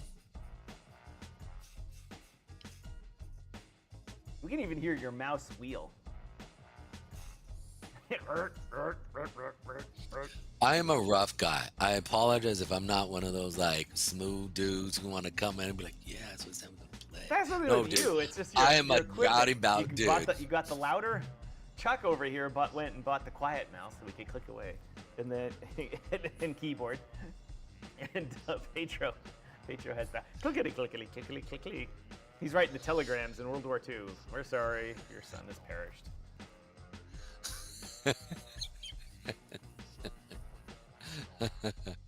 Oh, dude, look at this right here, dude. This is funny right here. Do you see this thing that Elon Musk just posted here, which is, or I guess that more in the fall, but how he quoted Elon Musk, the two behave like they're the same party far too often. So real interesting, actually, and I think that's a good point that he makes there. Anyways, so let's go back in here where we were just paying attention to. Clickety click click. Boom. There we are. Okay. How's our guy? What do you guys want us to go look at? Well, that's what I wanted see to why see. we I had to talk getting about along here. We all traders. Yay. Yeah, I would say we all are very much traders. Yep. TLC. Alrighty. All right, let's see. I've got I had a Mario Nafal tab open here. Let me find it here. And I thought was one of the few things that he posted. I don't know, but he stopped. For a while, he was posting a bunch of crap. And all of a sudden, he's posting better stuff. He must have hired a new guy and said, hey, we gotta stop with the sensationalism stuff. But Elon had posted yesterday about government spending causes inflation. And it does. Government overspending causes inflation.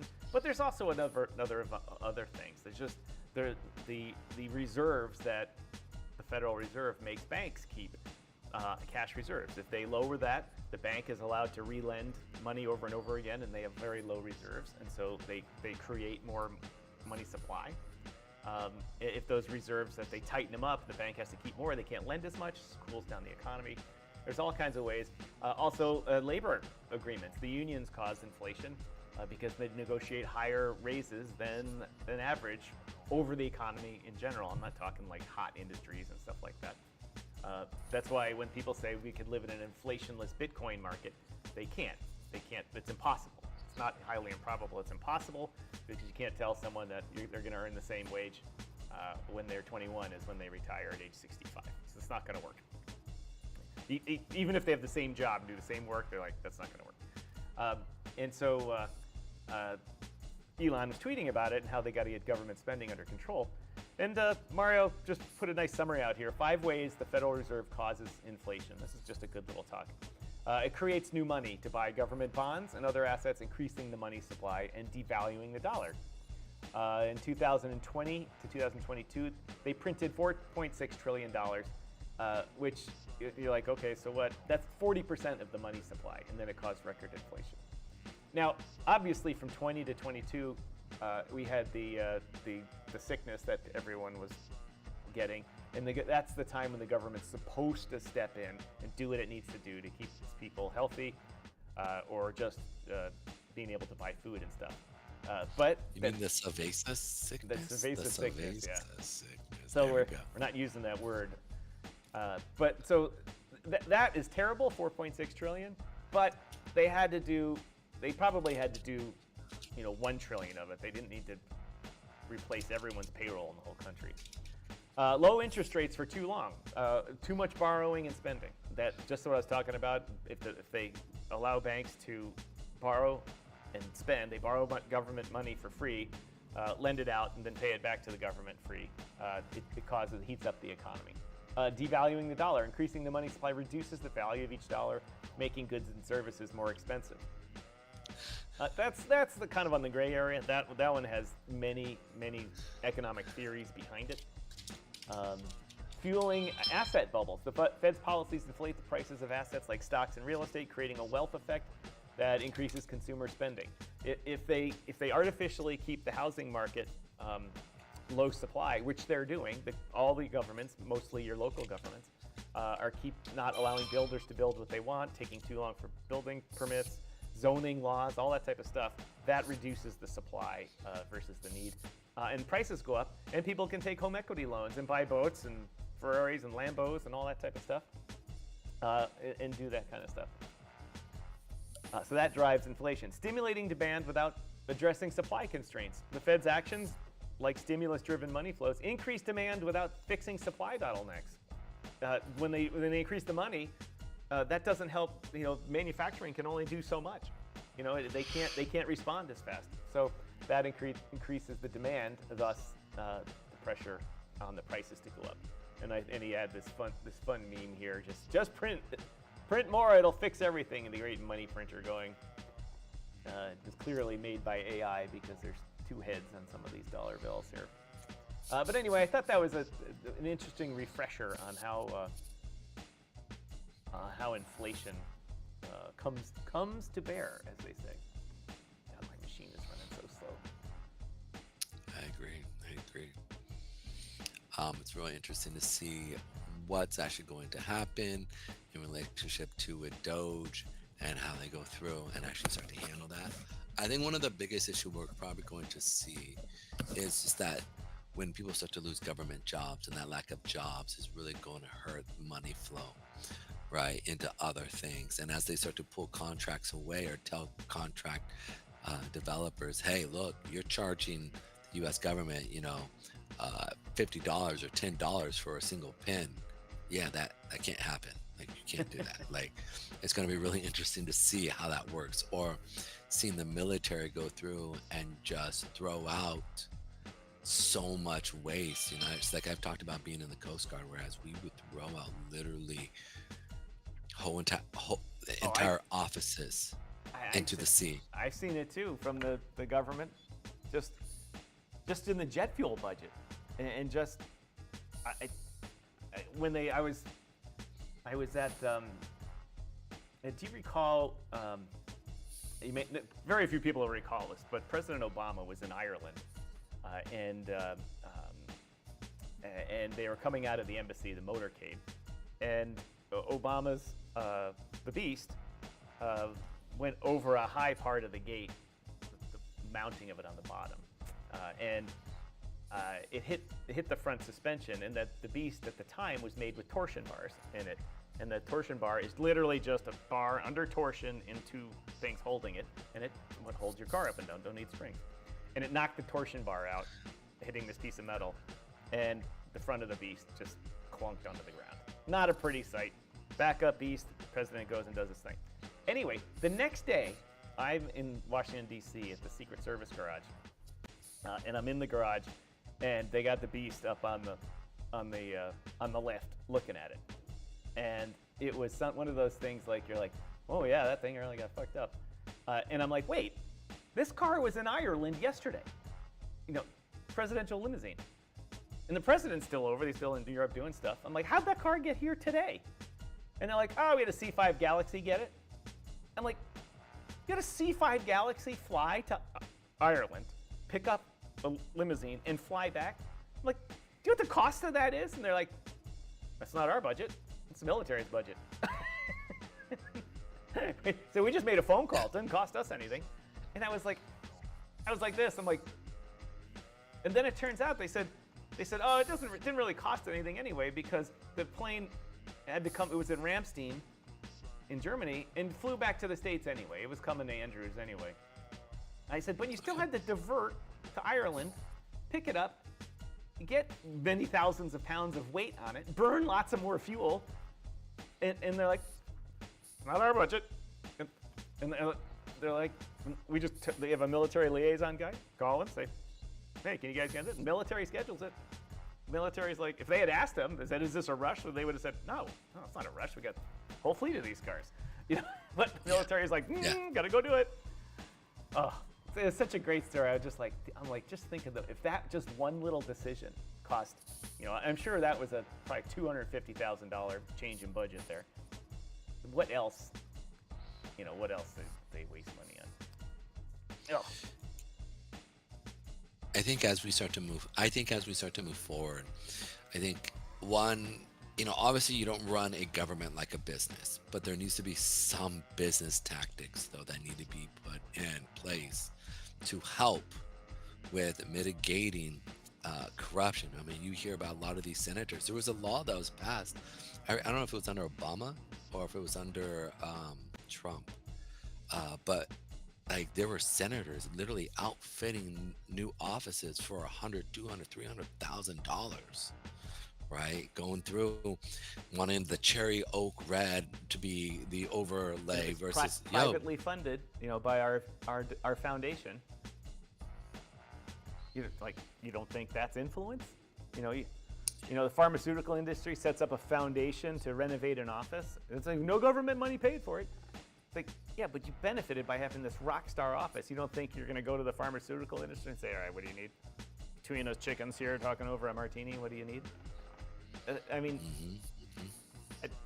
I played in that government procurement business for 27 years in multiple governments around the world. And the U.S. government, from a contracting point of view, very difficult.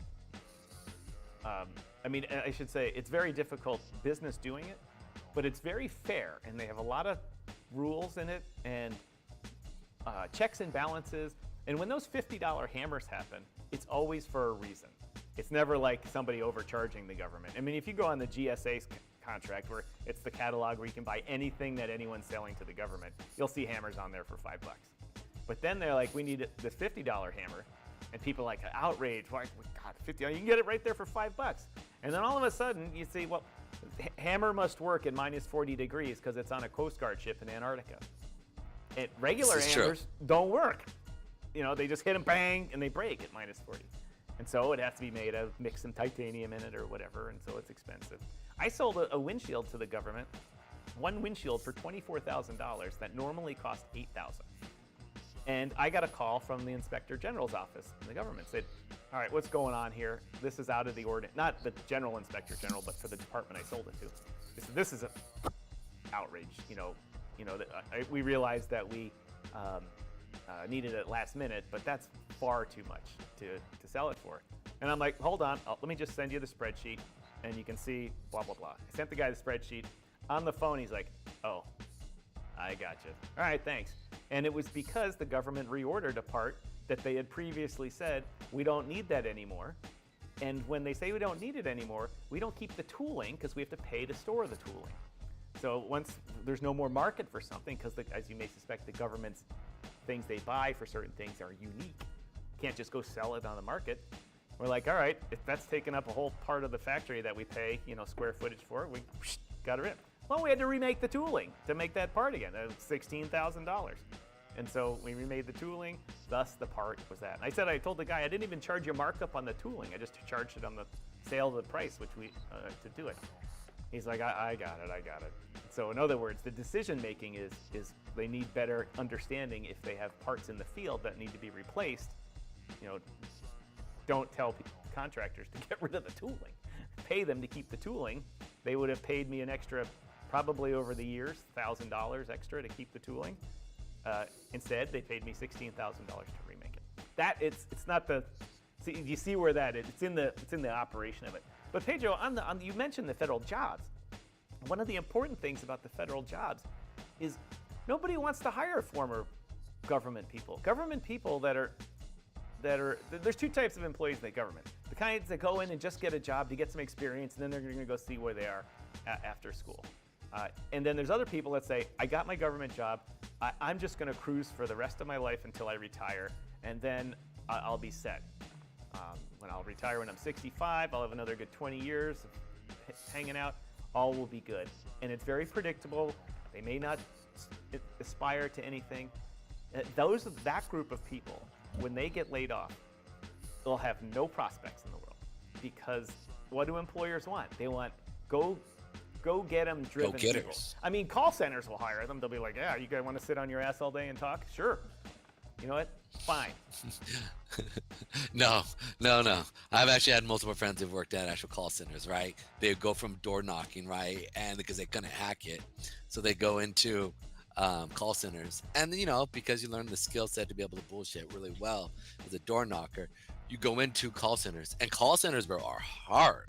Like, every call need to be a certain amount of time. You got to have these certain scripts down. And you got to be on point. And if it takes you longer than an extra 10 seconds, 15 seconds to close something or somebody, it's like, they look at that go, you had 10 calls like this. This cost you an extra 3 minutes, which gave you a call at loss of that call over a period of, let's say, 10 days. That's 10 calls. Your closing ratio is this, and that's an extra sale. And that extra sale, X amount on bottom line for the company. So there's no way they could, I give dabs to any call center person who's good at what they do. Sorry. Go ahead. You know what I'm saying? Like, I'm about making money. Just, dude, Jesus the backstabber, bro. You were so good today. Holy moly, that is so good. Oh, dear Father, forgive me. You know not what he does. Oh, that is so good. So, can't curse. Gotta move up that ladder and get paid more. Jesus the backstabber. Or excuse me, Judas the backstabber. Judas the backstabber. You gotta find out that next pay up and go for that. Judas the backstabber. F that. I'm about making money just as Jesus. Oh man. Oh Lord, I hope he's laughing. Forgive me. It was funny. I was watching these. Side note, this is just totally thing. Side note, there's this girl. She just started going to church. She used to be an OnlyFans model, and then she came to church. She gave her life to Jesus, changed her life. Right? She's trying to change her life, and so there's all these like right-winged like nut jobs of like Christians, right? And listen, I wouldn't call myself a right wing, but I want to call myself a left wing, right? I think there's a common sense to had by all. I think Jesus would have been more, the reason I'm saying this is they are ripping on her. They're like, how dare you try to like that? I was watching this one video, bro, where this guy was, I didn't see the whole entire video, so I want to make sure I state that. But she's an OnlyFans artist prior, I think it was maybe like 6 months ago. And she just kind of changed her life. And people are like, you need to sit down, shut your mouth. You have no right to have a ministry and all of this other stuff. And I'm like, man, if there's only fangirl, like I always want to say, like people were preaching Jesus, bro, when Jesus was around. And Jesus said, his disciples come and say, yo, they're preaching you. And he goes, yo, if they preach me, let them preach me, dude. Why are you bothering them? Like, leave them alone. Right? Like, and so it's like, you could be doing it out of clout. This girl could be trying to get a following where she get all these young men who are just like, I'm saying, just she could be doing it for the wrong reason, to make money. But it don't matter, because ultimately God is like big enough to handle that business. So shout out to you, Judas. What's up? I'm horrible. Oh man. Anyways, so yeah, let's check out Litecoin here real quick, because Doc wanted to check it out. We can go check it out. It'll be fun. And then we'll move it up here. So one thing like we've been talking about, and again, you can see this here now very clearly, which is pretty dope. My friend, what was it? My friend just came back, super religious. Here we go. All right. Jesus the backstabber. My friend just came back, super religious, and he got offended about my Jesus bit in here.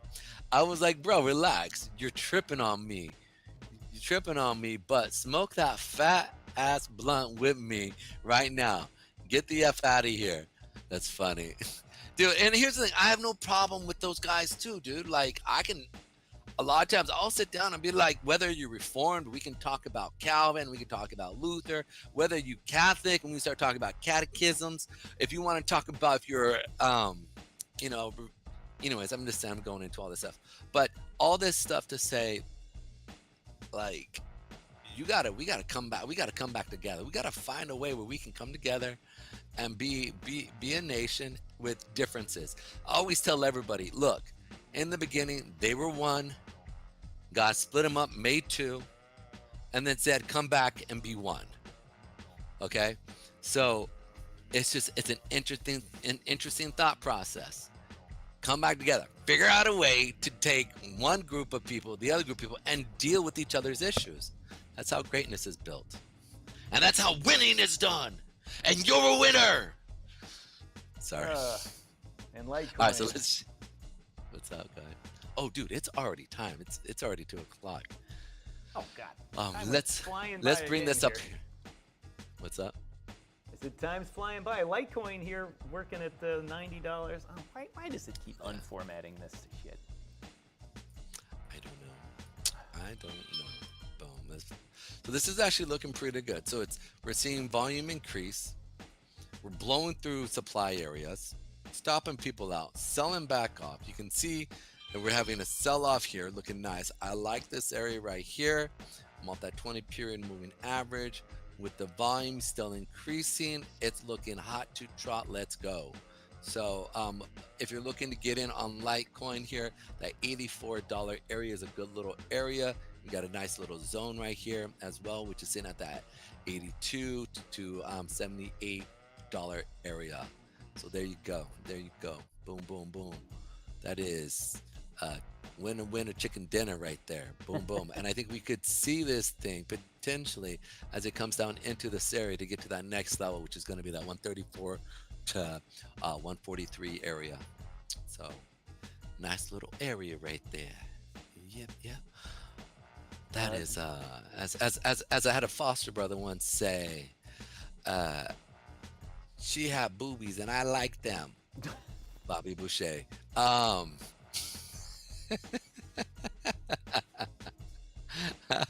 So sorry, dude. I don't know why that even came up. We were talking about. Remember, we were talking about this morning. You're like, Pedro, your brain is not linear, bro. Like, No. No, definitely not linear. Good times though here.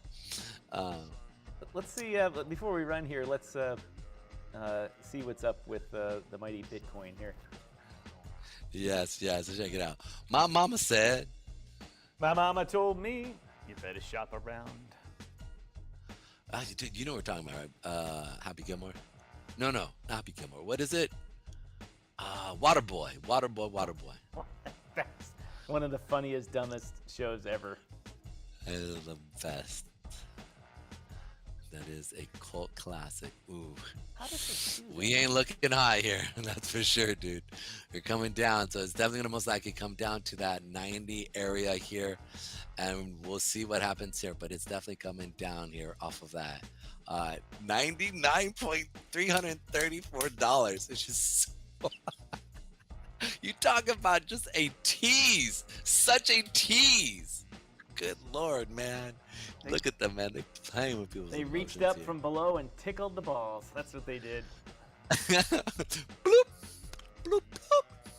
yeah, I saw it come back. It went up to 94 here earlier and started coming down, and I'm like, oh, it's gonna bust through that 200 period moving average, and it did, and I was gonna short it, and I would have been up.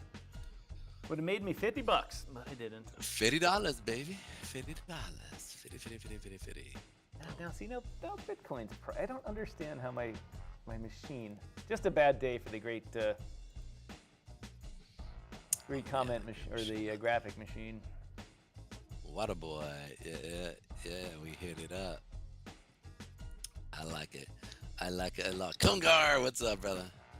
It's good to have you. Dr. J in the house over here. He's got the Litecoin miners going in the garage for the winter. Oh, yeah.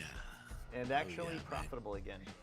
I gotta tell you, Heating this up my box that runs this show, which lately has been running 4 hours a day at just about 99% capacity, puts out significant heat.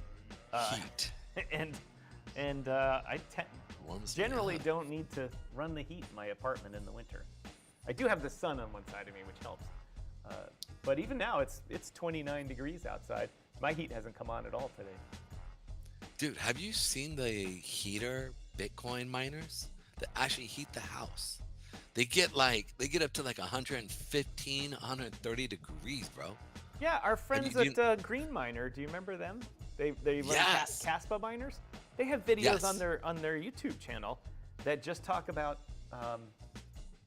how to take the waste heat and put it into your house. And what they do is, what these guys are doing is they're putting their miners in their crawl space in their house and running the air over water pipes, like in a radiator, using like a radiator, a heat exchanger, and then circulating the water through their floor.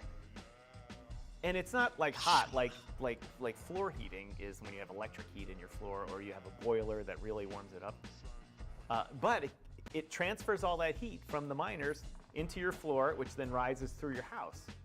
And it's really amazing. And so in essence, they just switched from paying the gas bill to the electric bill. And so they've eliminated their gas bills, but their electric bill is higher because they're running the miners, but they're heating their house.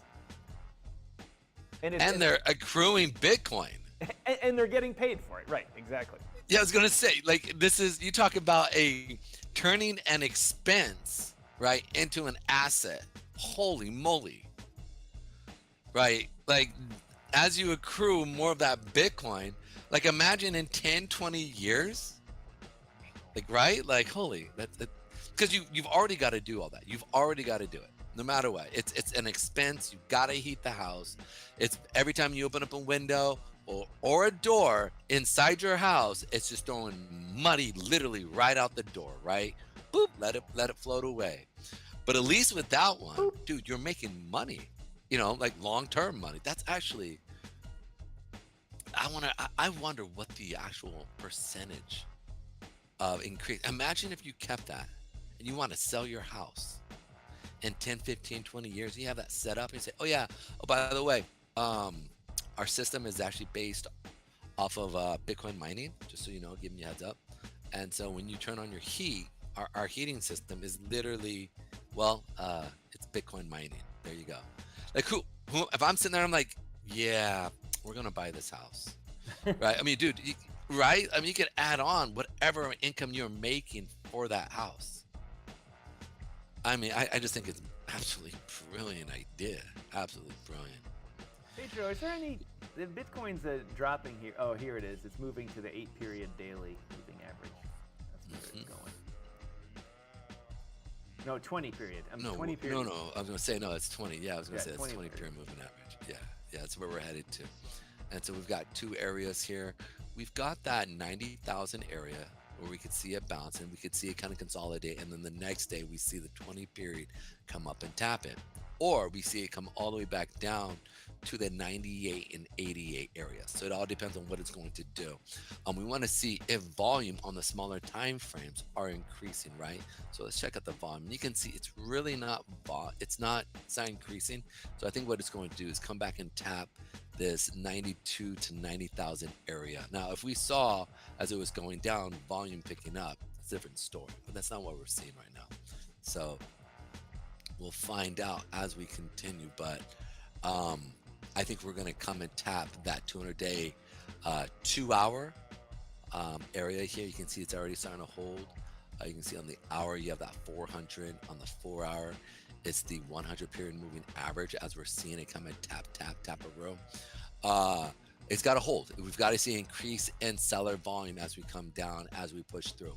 If we end up closing red today though on the daily candle, expect us to see a sell-off again into the evening, right, as we start to come through, because I think they're going to come down, push it down into that to that zone area, and then from there, Friday, or Thursday, there is no market. It's closed. Friday, there is no market. It's closed.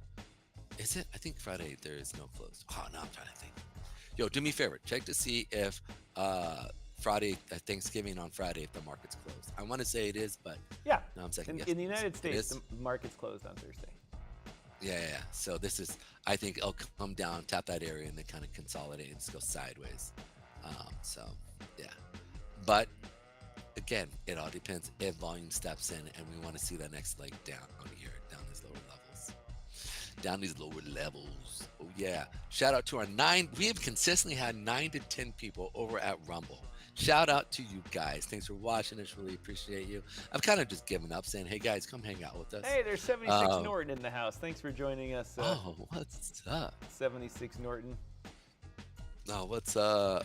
How you doing? What's up? Bitcoin is going to be gone. That's all right. I'm going to put a little short on here as soon as it comes around here a little bit. It's going to be really interesting to see is Michael Saylor, has he lost his touch? Are they going to, I wonder what MicroStrategy is. Oh, bro, it's still falling, dude. Dang, look at them, dude. They are dropping this thing. Came up, it was about right here, and now look, it's now 353, man. And it got a long way to drop. Like it's just one like giant God candle, right? Like, man, I wonder if Ark, what is his name? Tommy. Dude, he took the short on this, dude. It's hilarious. This is absolutely hilarious. He was literally talking about actually going through and calling up people's congressmen as well as senators to say there's all these. Did you remember? That was funny. Let me explain it from an independent point of view. Last night, Pedro was on Tommy the Ark, or I can't, whatever the heck his name is. Tommy, let me get it because he's a dope dude. Tame the Ark live stream. Tame the Ark live stream. They're talking about, all of a sudden he starts talking about, we need to tell the government to sell its Bitcoin. We're like, no, we want to just get it for the reserve. And I was like, all of a sudden he has a big short position on Bitcoin and on MicroStrategy.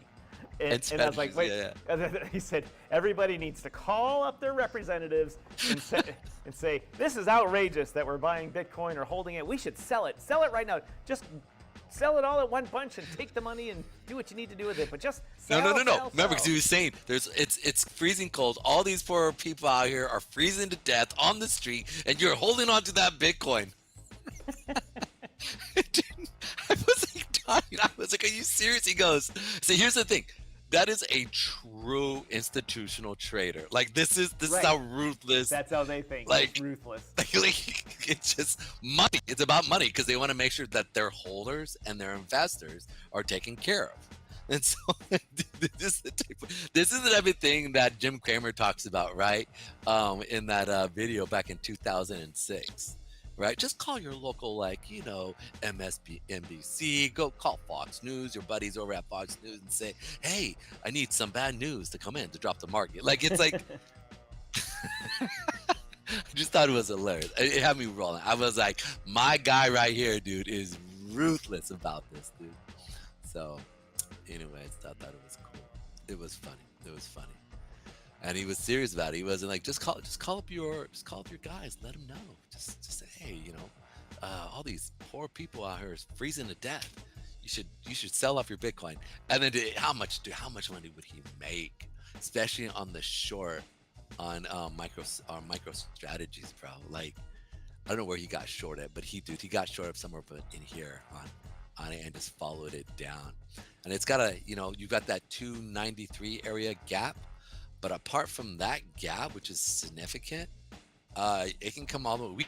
We put this MicroStrategy play here. How long ago was this when we talked about going short here? Or waiting for it to pull back to that 292, or excuse me, 202 area, 202 to the 181 area. If we can see that thing come back down to there, it'd be a good place to be picking up some MicroStrategies. And if we're really lucky, we could see this thing come back down to 144, 141 area, pick up some more there. So, yeah, but they're quite leveraged for Bitcoin. And I remember hearing how he's just buying so much at the top here, trying to push it to the 100,000. But we also forget, he can also short his own stock.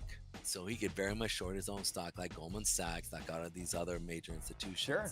And then he could be making money or put on a pull. He could put on a put on, and they could put on MicroStrategies, and then also shorts on Bitcoin.com, or not Bitcoin. He's got the infinite money machine. He can protect himself with options. The option market in his company is so liquid it can absorb, whatever losses. Yeah. And it's just a typical thing of is how do you get stinking rich? Well, you start rich, and he started this Bitcoin stuff already doing well with MicroStrategy, and it was a big Bitcoin maxi from the beginning anyway. So he just kills me. Brilliant. All right. Judas says, I shorted Jesus. How wrong was I? Hey, well, you're very wrong. He's now the ruler of the universe, man. If I were you, I would run because you can't hide. And it's just more like just good luck with that one. Oh, that's funny. Good luck with that one.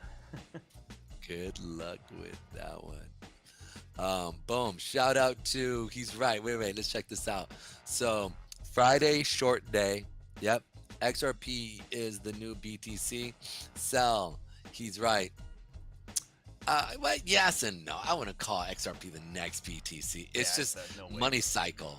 Yeah, it's money cycling right through the system. I was talking about XRP. Look, yeah, we're seeing money come into it. We're seeing it push up, right? Absolutely. I don't disagree with that.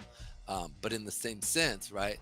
Like I don't think it's going to be another Bitcoin because again, it's a centralized system, right? Bitcoin is a decentralized protocol in which you actually have the consensus of everybody to be able to make decisions and do the things that you need to do. On the back end, you also have the self-governing aspect behind that.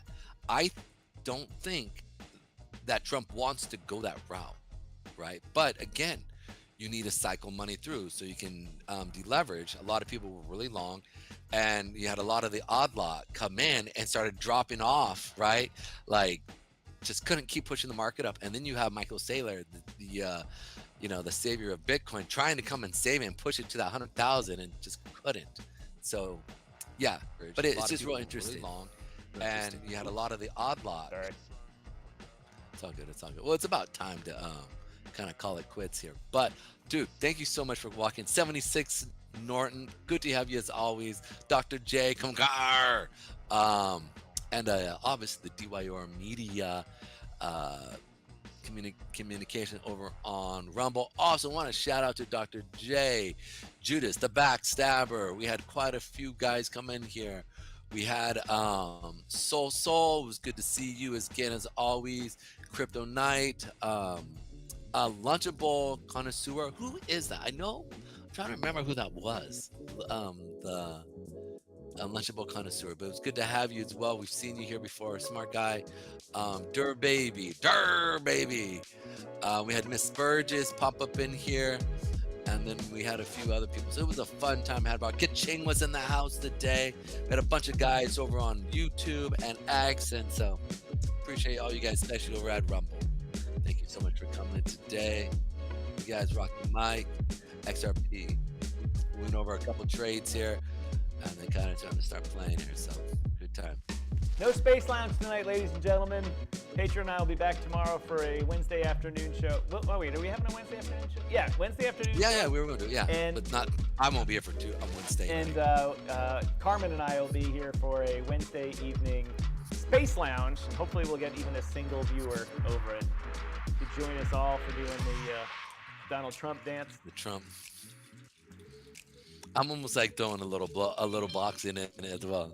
Hey, young man. Thank you to everyone that came out today. Pedro's read your names already. It's gonna be a fun week for a lot of people. A lot of people, it's a miserable week. So if you have a friend that is all by themselves this week, give them a call, send them a text message. Yes. Tell them, invite them over, do whatever. We did that. Natasha and I, or Ms. Striking and I did that for Canadian Thanksgiving. We had a friend over who had lost her husband recently, and she joined us for Canadian Thanksgiving, and it was a good time had by all. Let the stress of life come off after that, and so I encourage all of you to do that as well. Reach out to someone. I'm going to reach out to Crypto Mike. Not here today, and make sure he's not his Thanksgiving. I'm going to make sure all is good over there. Judas, outro. Military finance. Judas, you might be behind us by a few seconds or so. But anyway, ladies and gentlemen, on behalf of Pedro Garcia, my name is Tom, otherwise known as Striking. Have a great day. Oops, wrong button.